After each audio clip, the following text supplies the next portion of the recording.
Hey guys, and welcome to my in-depth analysis of game number 3 of my best of 5 finals match from this past summer's Scrabble Players Championship against Nigel Peltier. If you guys saw the first 2 recaps, you know that Nigel and I were sitting knotted up at 1 game apiece heading into the pivotal game 3. So it was basically a best of 3 match to determine the champion from here. Given the importance of this game, I was very happy to see a blank appear on my rack going first. However, the presence of 2 Ys as well as a U prevents me from bingoing. And I really don't have a whole lot of good plays here. I actually strongly considered exchanging, but eventually settled on Irie for 20 points, which does keep IU, certainly nothing great, but it did still feel worth it over exchanging given I do get 20 points. Placing the 2 Ys separated by a consonant also makes it very difficult for Nigel to make an overlap play, and thus doesn't give him a whole lot of counterplay.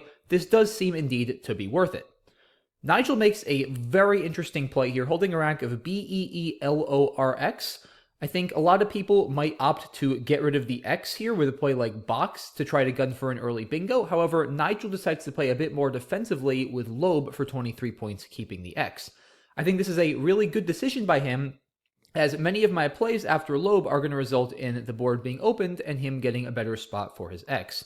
Also, a play like Box gives back significant counterplay to me, and EELR, while a more bingo-prone leave, of course, than ERX, isn't really all that strong. So I think this was a very nice decision by Nigel. And it paid off very well, as I was in a very frustrating position, holding a promising rack of EINTTU blank. I was all set to bingo to the R and Irie with a word like inputter or unbidder, but that was foiled by Nigel's play of Loeb. And I spent a pretty sizable chunk of time here convincing myself there was no playable bingo.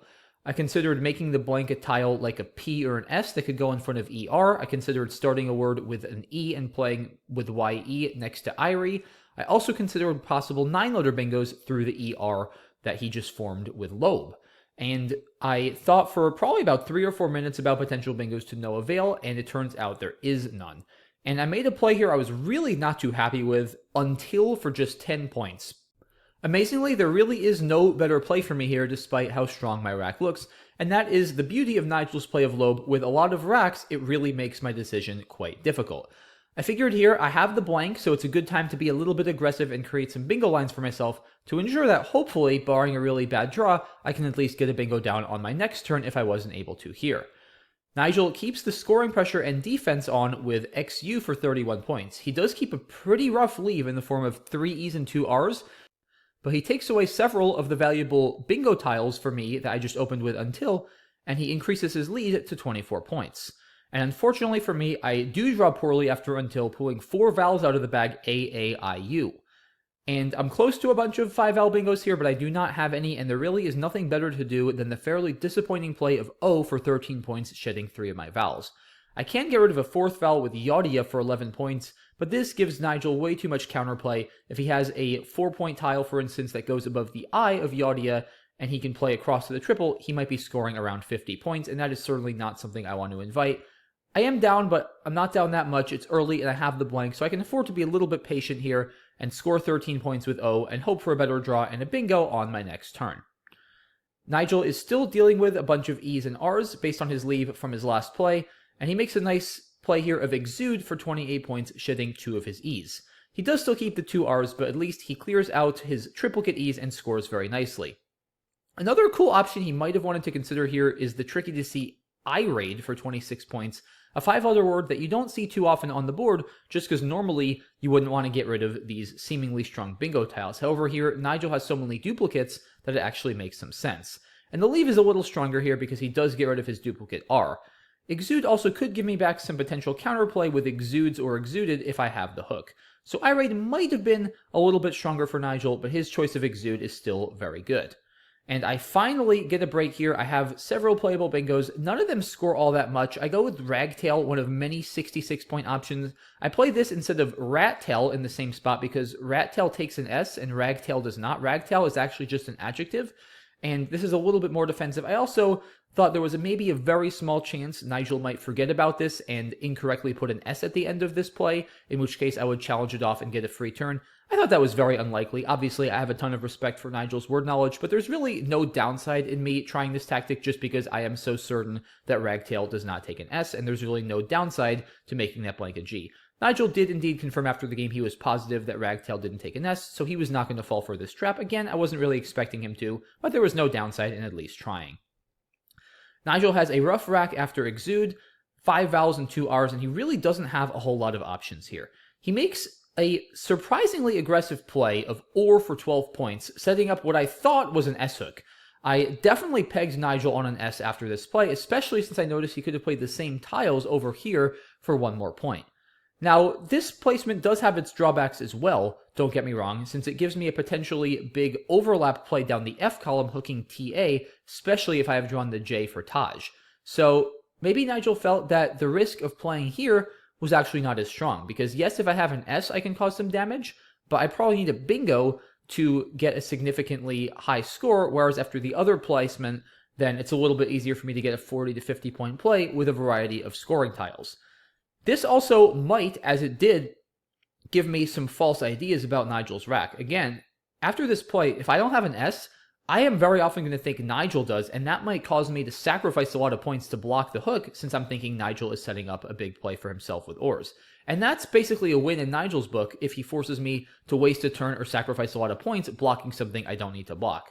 So a bit of a counterintuitive decision here by Nigel. Another option for him that's a little more standard might have just been ratio for 9 points, sacrificing a few on the scoreboard, but getting rid of 1 more vowel and giving back even less counterplay than either placement of OR. I might have actually gone with this, but I like Nigel's idea here too. It's non-standard, it's aggressive, but it's a really cool idea, and it ended up working out pretty well for him. I didn't have an S, and Nigel's play of OR actually blocked my bingo of Kindling, which I was prepared to play through the Eye of Ragtail. I really have no good way to block the OR's hook, which once again, I thought Nigel was likely setting up for himself. So instead of making a huge sacrifice to block, I decided to just keep the scoring pressure on, making by far my highest scoring play of Nigel for 33, figuring this puts me up nearly 50 points. Even if Nigel hits a big play with ORs, I'm still going to be in a decent position. This does indeed appear to be my best play by a good margin. Nigel, of course, still does not have an S, and here he goes with pick for 23 points. At this point, he's probably figuring that his position is a little bit weak and he needs to create another threat.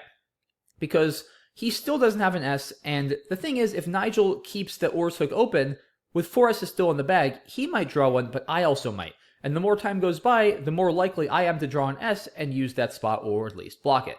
So Nigel wants to create some sort of other threat because ORs is not going to stay open forever. And pick does a great job of that. Pica and pice are both words, so holding both an A and an E, Nigel has a ton of opportunity to hook pick and make a good play on the 13 row on his next turn. And while the V is not a great tile, it actually goes pretty well with strong bingo tiles like AER. Where the V is really weak is with other clunky consonants like the G or the F, but with other good bingo tiles, it's actually pretty strong, and AERV is a pretty good leave.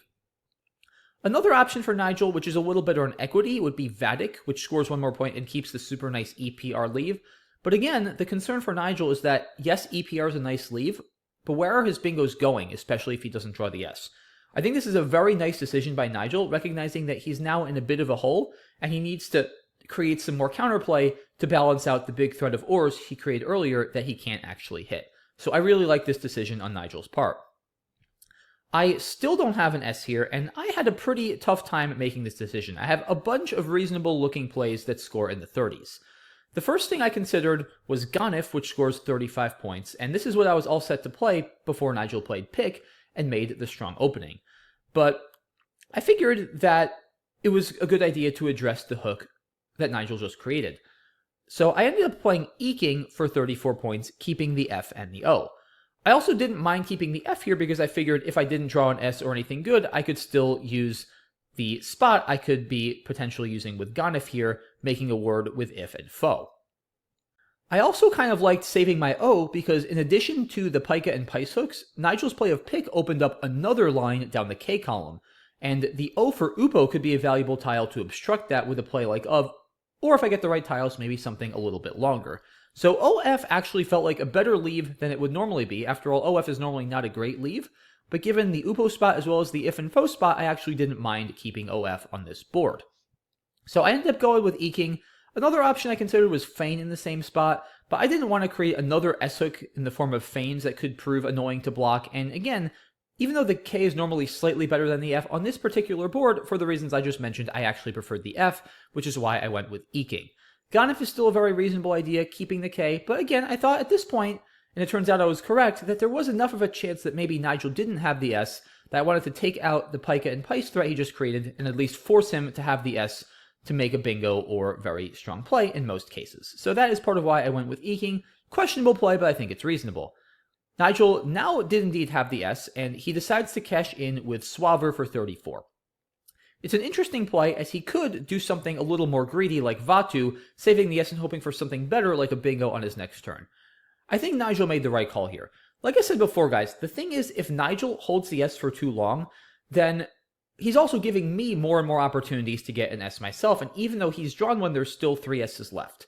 So now that I've turned over another 5 tiles with eking, my chances of having an S are growing with every passing turn. And if Nigel leaves this open for too long, he runs the risk of me getting a big play or even a bingo with Ors that would really put him in a big hole. So if Nigel scores 34 now, turns over 6 tiles to try to draw another S or a blank, and cuts his deficit to 25, he's probably in a much more comfortable position than if he does this and risks me getting a potentially game-ending play with Ors on his next turn. I think he's close enough on the scoreboard that he can afford to play a little more conservatively here, and I think this is a smart decision. I do not draw an S, and I draw very, very poorly after eking, and all of a sudden, what was a comfortable position a couple turns ago has turned very stressful, as I really have no good plays here. The only spot I can legally get rid of the Q is to play QI for 11, but there's no way I'm going to do that keeping the very ugly DFGIOW and only turning 1 tile over. So here I decide to actually keep the Q and play Ganef for 26, which keeps a terrible leave DQW. But my logic was that there are still 4 A's left, and if I draw any of those, I have a pretty good bailout, because I can play Kadi to the Eye of Until for 34 points. All I'm missing is the A. I already have the Q and the D, so all I need to do is draw one of those 4 remaining A's. Also, if somehow Kadi gets blocked, I still have Kot for 32 to the T in Ragtail as a backup. So despite my horrible leave of DQW, I felt I had decent enough prospects of bailing out of this clunk on my next turn that it was worth playing. Ganef also has another very important upside. If we take it off the board right now, there is one glaring threat I'm worried about. Nigel can potentially get a devastating double-double bingo down the K column, ending in ST, making ups and it, which is a huge threat with 3 S's and 4 T's, along with 5 E's in the blank and other great bingo tiles unseen. And Ganef addresses that effectively because, of course, ITG is not a word. And I was actually still feeling decent, not as good as it was a few turns ago, but still decent after this play. Because yes, I have a horrible leave, but I'm still up 50 points, I'm taking out the biggest bingo threat on the board, and I have reasonable chances of bailing out of my Q on the next turn. So not an easy play to make, but I think it's correct. Nigel does draw another S, but he draws too many vowels. And he makes what seems to be easily his best play here, Fido for 24 points. Nigel is still keeping a vowel-heavy leave, 3 vowels and 1 consonant, but it's actually very strong here if you look at the constituency of the unseen pool, because there is a severe imbalance in favor of consonants. There are 28 consonants left and only 12 vowels. So even though Nigel keeps 3 vowels and just 1 consonant, his subsequent draw from the bag is likely to be consonant-heavy, which is going to offset that. And that's especially the case since he has a very nice open end to play through in Nidal on the left-hand side of the board. So Nigel is much more likely than you might think with this leave to bingo after Fido. This is an excellent play on his part. I unfortunately get 0 help from the tile bag, pulling 4 more consonants after Ganef and drawing into an abysmal rack of D, F, M, N, Q, T, W. My first instinct here was to exchange, but then I spotted a play that might actually be worth making, Diff for 29 points. Yes, the leave is horrendous, but remember, I can still bail out of this somewhat if I draw one of the 4 A's. I continue to threaten Kot to the T in Ragtail, even though Diff blocks Kadi, and as a backup, I still have Kot next to the E of Exuded. Again, all I need is one of those A's. And I decided ultimately that that possibility, along with 29 immediate points for this play of Diff, was enough to justify playing through. I figured worst case, if I don't get the help I need, I can always exchange on my next turn, and again, 29 is a pretty substantial score. It's a very debatable decision, though, because the pace of the game is likely going to heat up pretty soon.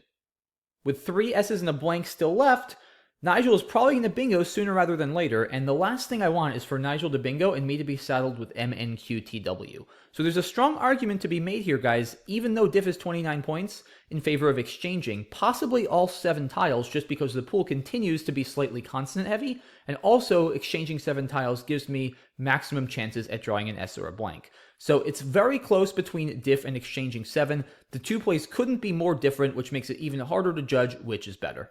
Computer simulation does favor diff by about 2%, so it seems I may have made the right call, but it certainly was not a fun or comfortable play to make in the moment. Nigel, luckily for me, drew more vowels despite the constant heaviness of the pool, and he made a very nice play here at the 4-way overlap of allos, scoring pretty well considering his rack, and keeping, once again, the very nice EIS leave that has a slight tilt towards vowels that should balance very well with the constant heaviness of the pool. And I do get the help I needed. I draw the A out of the bag, and I'm able to play Cot for 26 points, which still keeps MNTW, which is pretty bad, but for 26 points, it's worth it. And this, guys, is part of the drawback of diff. Even though I drew the A, I'm not bailing out immediately. Diff is saddling me for at least 2 more turns, not just 1, because yes, I'm bailing out of the queue, but now I still have MNTW to deal with. And my decision not to exchange is going to saddle me again for several turns going forward, which is why the computer simulation, which is only looking a turn ahead, might not be accurately reflecting the damage I'm doing in the long term by not exchanging. So I think it was really close. I actually, based on how this game played out, regretted a little bit not exchanging and giving myself a better chance early on at hitting some vowels or one of the valuable S's or blanks. I did keep grinding away and getting 25 points a turn, but I might have been able to get 70 with a bingo if I had exchanged earlier than I ended up having to exchange, as you'll see in just a turn or two. So very questionable decisions. Were they correct? Hard to know. In any case, I go with Cot here, and Nigel does eventually connect. He finds his highest scoring bingo of Nosedive for 80 points, one of 2 playable bingos, both of which score 80. Novelize is the other option. In any case, Nosedive, a very nice find by him. And he takes a lead 275 to 257, and things do not get better for me. I pull no vowels once again, and here I am pretty much forced to exchange. Even though my constants aren't as clunky as they were a few turns ago when I played diff, I don't have the Q to deal with and I have an S, there are really just no plays on the board here that are worth considering. And I make here what I think is an inaccuracy. I had actually mistracked a little bit at this point. I think I had forgotten to track one of Nigel's vowel dump plays, and I didn't realize just how constant heavy the pool was. And as a result, I decided to exchange 5, keeping RS. Had I realized that there were still twice as many consonants as vowels in the pool despite me having all consonants, I definitely would have made the correct play here, as the computer confirms, of exchanging 6, getting rid of the R and just keeping the S, anticipating more consonants from the pool. So is this a huge mistake? No, but you really can't afford to be making these kind of mistakes in these close, high-stakes games just because it's very preventable. Had I not made the oversight earlier of mistracking, I probably would have realized just how constant heavy the pool was and been able to easily determine that I should not be keeping the R here. So again, not a big mistake, but not a mistake I want to be making here. I should be trading 6, not trading 5. And Nigel here has drawn the J, which is a little bit clunky. It's fairly difficult to get rid of. He could get rid of it with something like Joe for 18, which is probably the most standard play, but Nigel decides instead to play Prong for 16 points. A very interesting decision, as the CJ combo is a little bit clunky, especially on this tight a board. Perhaps Nigel was trying to block some bingos I could have myself to the G and E king, noting that there was still an I and 2 ends left that I could potentially end a word in I and G there. Maybe he was trying to block that. Maybe he also figured the J could become more useful if I were to bingo or open the board. He might be able to use it to shut down the board or score very well. I'm not exactly sure what Nigel's motive for making this play was, and while it does look a little bit strange, there are no clear standout options, so it's a very difficult turn, and Prong, like I said, does definitely have some benefits in the form of blocking that line and keeping the J for potential scoring, so I definitely see where Nigel was going with this. My draw here is a perfect illustration of my mistake from last turn and why I should have traded the R. I draw only 1 vowel, and this is another very difficult turn. Another thing that's worth mentioning, guys, is Nigel and I were both getting pretty low on time at this point, as it had been a very difficult game strategically, and we'd both spent a lot of time on our earlier turns. So I'm definitely feeling the time pressure at this point, as is he. And I make a very aggressive play here that might have actually been a little too aggressive. I drop my B with Gob for just 6 points. My idea here is pretty obvious. I'm trying to set up a big play with gobs for my next turn. At the minimum, I'm going to be threatening trash, and I'm hoping that if I can draw an E for anthers, an I for tarnish, or an O for anthros, I'm going to actually be able to bingo there on my next turn. There are 4 such tiles I just mentioned that give me a bingo in the bag out of 18 unseen tiles. So that's a 4 in 18, or between 20 and 25% chance of hitting a bingo, which is certainly not bad, especially considering I'm threatening trash for over 40 points at the minimum. It is worth mentioning, as I was aware, that Gob does take an O for Gobo. There is 1 O remaining, but at this point, I felt I was in a pretty bad position, being down 34 points, that was a risk I was willing to take. However, possibly due to my time pressure, I missed a couple other options that might be worth considering. I have some pretty decent scoring plays on the left-hand side of the board, my highest scoring of which is Cinch for 34 points, a difficult play to see, not a word that comes up very often. This does get rid of my valuable final S, but it ties the game and keeps the A, another super valuable tile in a pool that continues to be very constant heavy. Other options I didn't consider include Bot for 26 points, which scores really well. Again, it gets rid of my A, but it does at least get rid of 3 of my consonants and keep that valuable S and score 20 more points than Gob, which is pretty substantial. Another option is Bash and Boars, which was the favored play by the commentators. This scores a little better than Gob, gets rid of 2 of my consonants, and keeps that A, leaving ANRST, which with a vowel draw along with another reasonable consonant will often leave me a bingo playable with ups.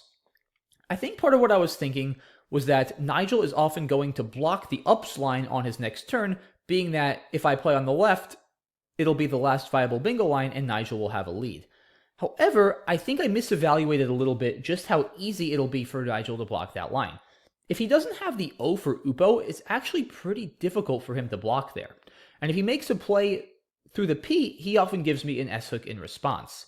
So I think Gob was actually a cool idea, but not necessary. I don't think I should be scoring only 6 points here and getting rid of just 1 tile. I think I should be playing probably Bash over here on the left, giving myself another shot to draw a vowel, and forcing Nigel to figure out how he's going to block. Or going for the scoring-heavy approach of Bot at the expense of getting rid of my only vowel. However, the benefit of Bot is that I get rid of another consonant, giving myself another chance to redraw a vowel, and I apply significantly more pressure to Nigel on the scoreboard. Because now after Bot, I'm going to be within just 8 points of him. And that means even if he can somehow block ups, he might be hesitant to do so, because he might be worried if he sacrifices too many points to block, well wait, he's only up 8, and I might easily be able to overtake him without a bingo, especially if his rack is clunky. So I think here, guys, I overreacted a little bit. I think I underestimated the difficulty of Nigel blocking the line with ups. I don't think I have to be forcing another line open with Gob. And I think I also underestimated the importance of scoring points on this turn and leaving Nigel less flexibility to just block without worrying about being outrun. This does appear to be a pretty sizable mistake per computer simulation. Computer simulation strongly favors Bot, rating it at about 38% to win. My play of Gob is just 28%, so a 10 percentage point mistake, pretty substantial at this stage of the game. As it turns out, Nigel's decision to hold the J on his previous play of Prong did pay off, as he was able to play Jeté, scoring nicely, getting himself 31 points while blocking my opening of Gobs.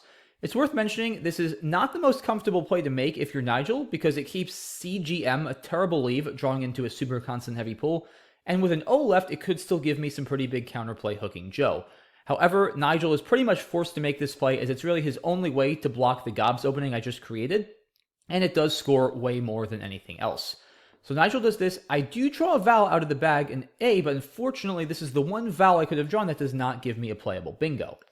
And I am down nearly 60 points here, but looking at the horrific unseen tile pool that has 11 consonants and just an I and an O as its 2 vowels, I'm still thinking I have a chance. And here I have a cool idea. I notice if I draw the I could potentially be threatening a 51-point play of Kintars, a famous Q without U word on the top row.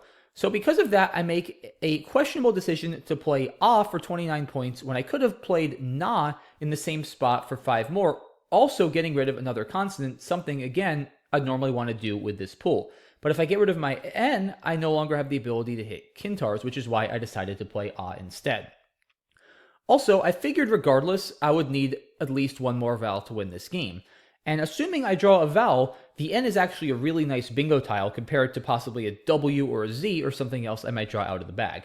And when you're in a situation like this, guys, where you feel like you're in a bad position and you need something specific to happen, you always want to logically just assume that thing is going to happen. Because if it doesn't happen, you lose anyway. So you have nothing to lose by just playing as if that thing is going to happen. In fact, that is really the only way to give yourself a winning shot. So I was basically just assuming here that I was going to draw a vowel. And when I do draw a vowel, between keeping the nice N for bingoing and the possibility of Kintars, definitely outperforms Na, which is the main reason I went with that play.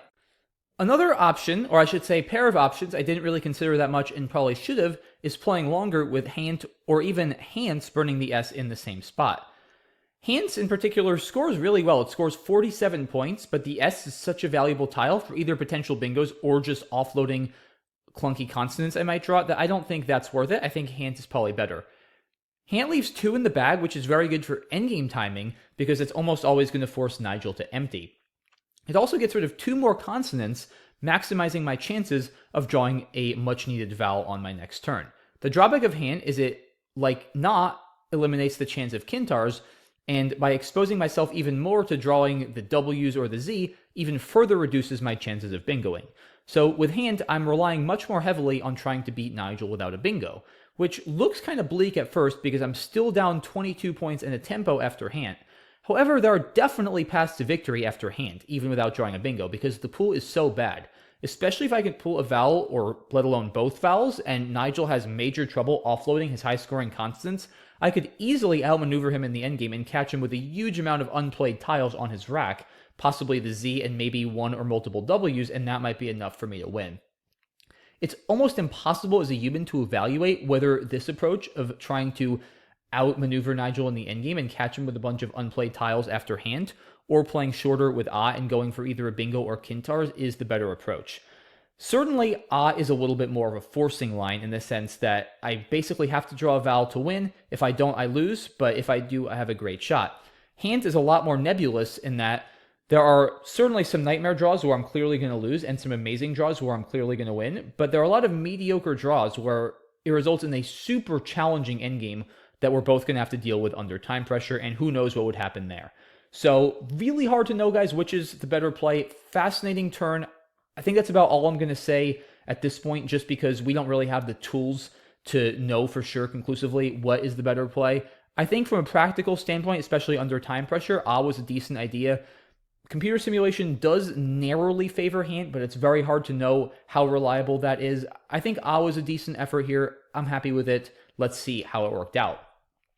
Nigel had a key draw after Jeté, pulling the 2 remaining vowels out of the bag, the I and the O.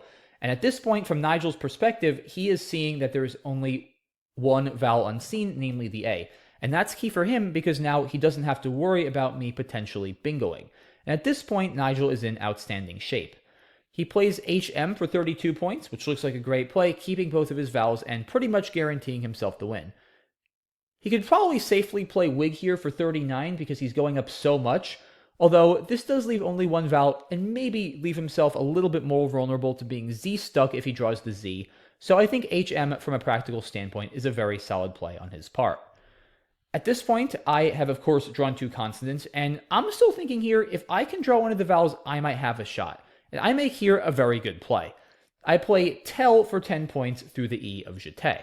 And my idea here is that if I can draw a bingo with ups, especially if that involves drawing the O out of the bag, it could be very difficult or impossible for Nigel to block. Because, especially again, if he doesn't have the O, he's going to have no way to hook up. And my decision to play Tel instead of the higher scoring Lit with Clan is key. Because if I leave that E in Jeté unobstructed, then Nigel can actually make a play through that E that blocks my bingos with ups. So by playing Tel, I'm, so to speak, protecting my bingo line or preventing Nigel from blocking, which is a really creative idea that comes up fairly often in these complex Scrabble positions. So Tel, I think, was a really solid play on my part. If I draw the I and not the O, I also might be able to win, I figured, in some endgames because of the threat of Kintars, which again could be impossible for Nigel to block. And if I'm able to catch him with a Z or even a couple W's after playing Kintars and then going out with whatever tile I draw, I might be able to win. I didn't have nearly enough time on my clock to compute what specific 2-tile draws I would win with. I knew for sure if I drew both the I and the O, I would win. I felt pretty confident that an NO draw would win because Natrons or non-arts with ups would be unblockable. I wasn't sure about anything else, but I was indeed correct in my hunch that Tell was my best play, as the Macondo engine confirms. It turns out I do indeed win with a draw of IO and NO. As I mentioned before, I also win if I draw CO out of the bag, as I'll be threatening bingos like Cantors or Cardons with ups. There will be a single way that Nigel could block those 7s in that case, which I'll show you guys, but that would give me 8-order bingos. If I draw CO, Nigel will have this ugly looking rack, and he has a single legal way to block bingos with ups, namely extending Tell to Intel for 5. However, the problem with this is now I can bingo out through the I, my best play of which would be Cortinas for 75 points, winning easily. So that's not going to work, and thus I win with a CO draw. Now you might be wondering, what if I draw something like MO after Tell, because then I'll be threatening matrons and ups? Well, in that case, it turns out that Nigel can safely block with Intel, and that doesn't give me an out bingo in response, and I'm not going to be able to score enough points to win, despite him leaving himself a boatload of points on his rack. If that happens, then as before, Nigel is going to block with Intel for 5, and that leaves me with no place to bingo out with matrons and transom on my rack. And it turns out that even though Nigel has CGWWZ, I am not able to get enough points to win. The problem is I can't Z-stick him. He's threatening plays like Wiz through the Eye of Intel, and he's got multiple spots on the board where he can drop his Z with ZA, and I'll leave it to you guys to check that I am not going to be able to make up 57 points in this position. Finally, you might be wondering, well, how about Kintars? What if I draw the I and something else? In particular, what if I draw the I along with something like the G, in which case I'll also be threatening to bingo out with ratings and ups. Then, how does Nigel win? It seems impossible, but he has a single win here, and it is really, really clever and hard to see. He can extend air to air now for 13 points, which stops me from bingoing out. In addition, it sets himself up to play Cuz through the O, getting rid of his C and his Z on his next turn. My best endgame in response is not to play Kintars immediately, but to first play Go for 3, stopping him from playing Cuz because Kintars is unblockable. He has to drop his Z for 11, and I go out with Kintars for 51, but he barely hangs on when all is said and done and wins by 2, 378 to 376 in this crazy line. The same thing happens after Tell if I draw the I and the M and threaten Martins and ups. As before, Nigel's single winning play would be air now. I respond with Mo for 4, blocking Cuz. He plays Za, I go out, and this time I lose by 3, 375 to 378. So that is why with Tell, I basically have to threaten an unblockable bingo to win the game. My play of Kintars in the endgame, as it turns out, just barely is going to fall a tiny bit short. Now, I definitely didn't have time to calculate this, but my instinct was still correct that I, at the minimum, had to try to threaten an unblockable bingo down the K column, and playing through the E of Jeté to protect the lane was the correct idea. I thought, like I said, maybe I could win with Kintars in some cases. It turns out I can't, but in any case, Tell is the correct play. It wins with 3 draws out of 9 choose 2, 3 out of 36, which gives me a 1 in 12 shot to win. Certainly not great, but it's something. Did I get what I needed? Absolutely not. I drew the W and the Z out of the bag, and I'll show you guys the rest of the game, but at this point, Nigel cruises to a pretty easy endgame victory. We both bungled this endgame pretty badly just because we were low on time, but I couldn't have came close to winning the game, and spread didn't really matter.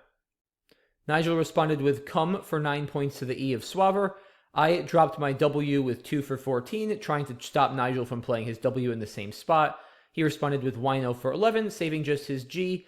I played Zaz for 27 points, trying to block him from going out with Tag and Gun, and he still has 1 remaining G spot, which he finds, Go for 3 points, and when all is said and done, Nigel ended up winning Game 3 by a score of 383 to 343. Again, far from optimal endgame, but it didn't really matter at this point, with spread being irrelevant. So, this was probably the game, guys, if any of them, that I'd like to have back the most, at least a couple of turns in particular. My play of Gob in particular, I think, was a pretty clear mistake. I should have gone with Bash or Bot on the left, trying to either score more points and put more pressure on Nigel that way, or keep a more bingo-prone leave. The one-tile fish there just didn't hit enough, and it wasn't a strong enough setup, and Nigel very effectively neutralized it with his next play, and I just didn't have enough vowels left in the bag or enough tiles turned over to get whatever few vowels remained after that point, and I ended up sort of drowning in consonants and losing. So definitely a few missed opportunities this game. Gob definitely wrong. A couple of very questionable plays as well, like AH, as well as my earlier play of eking and diff. So some difficult turns that game, at least one of which I'm confident I got wrong. A lot of other ones that I'm still not really sure. But in any case, a very instructive game, if not a bit of a difficult loss to swallow. But after this game, it was still far from over. Nigel was up 2-1, but there were still 2 games to go. I'd have to defeat him twice in a row, but I was certainly no stranger to having to come back from a deficit in the finals of a championship, having come back from down 2-0 when I won the championships last year. So I was definitely a bit deflated to lose this challenging Game 3, but I was able to reset pretty effectively and get myself into a good headspace for the must-win Game 4, which I'll be bringing you guys in tomorrow's video, so be sure to tune in for that. That's it for this one, guys. Thank you all so much for watching as always. Let me know what you think in the comment section of some of my more challenging turns in this game, like Gob and Ah and Diff. Curious to hear your thoughts on that. And yeah, appreciate your guys' support as always. Hope you enjoyed this video. Have a great rest of your night, and I'll see you all tomorrow once again for the Game 4 recap. Bye-bye.